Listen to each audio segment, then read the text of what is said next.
Well, to try and sort of look for the private man behind the thing that's known, to try and discover something in the human story, and to, unearth not a truth, but an interpretation of that. And there are some untold stories as well as untold moments in these people's lives. It is, yeah. I've been up to it, so I'm kind of feeling a bit odd.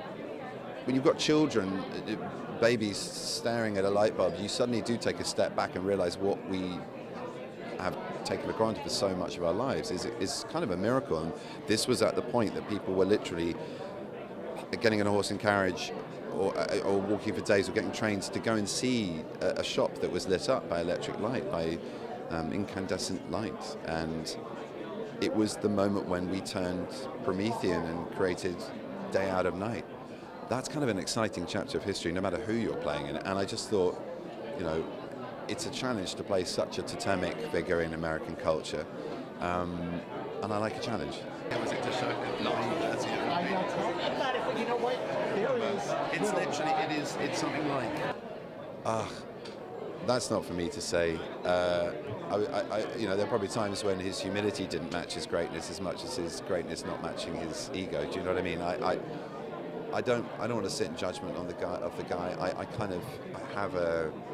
You have a strong association for a character when you play him, so I'm bound to be more empathetic than a colder, more objective critic would be, who's analysing the whole history of all of them. They're very, very different human beings. That's all I would say in his defence. Tesla was a firebrand, visionary, a real genius, someone who could prophetically see way into the future, whereas maybe Westinghouse and Edison were trying to tidy up the next decade. Westinghouse, was he a nicer man? Possibly yes. And I think very much what happened to Edison in this. But was he profoundly deaf? Did he have his inventions constantly being preyed upon by others? Not as much as Edison did. So I don't know. They're all products of their environment. I can't really judge the guy. Thank you.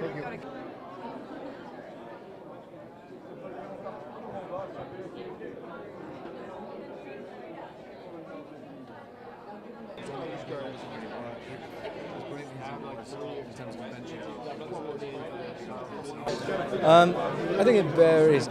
Tesla, as wonderful as he was, I think a lot of it didn't revolve around ego as much for him. He really believed in supplying power and the future and that being right for everyone to have. So for him, it was something very different, although the one thing about him that was interesting, even when he was penniless and falling on hard times, he would always make sure that he was very well presented and looking spick and span.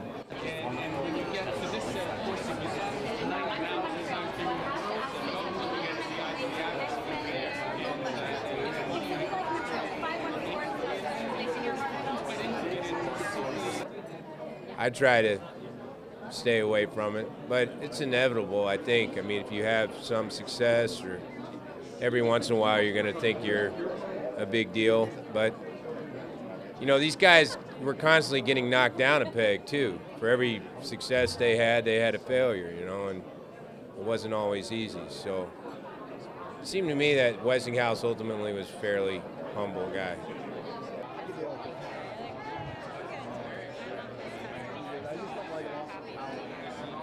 Well, the way that the two men treated Tesla is very different. He quit working for Edison, and then with Westinghouse developed it is essentially the alternate current and our whole world as it is today. And so, it matters a great deal how you treat your workers. You either get these great inventions that change the world, or maybe you squander the talent of someone like Tesla. So.